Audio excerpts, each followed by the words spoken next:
संभाजीनगर जिल्ह्यातल्या पैठण नगरपालिकेमध्ये कोण नगराध्यक्ष होणार आणि कुणाची सत्ता येणार ते आपण पाहूया।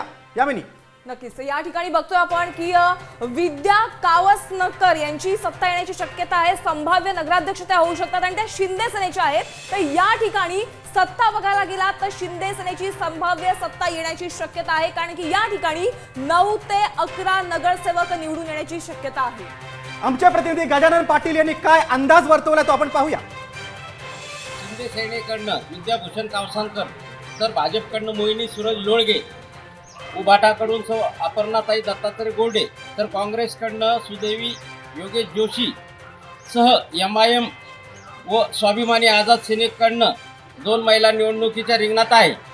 6 महिला नगराध्यक्ष पदाच्या निवडणुकीत आपले नशीब आजमावत आहे।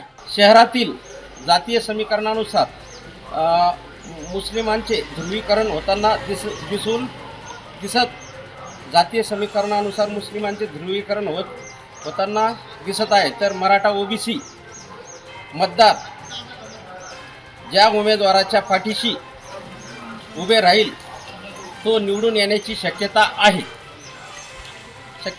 एकंदरीत निवडणूक शिंदे सेना, उभाटा, भाजपा यांच्यात अटीतटीची लढाई होणार असून अटीतटीच्या निवडणुकीत शिंदे सेनेच्या विद्याभूषण कावसानकर बाजी मारण्याची शक्यता वर्तवली जात आहे।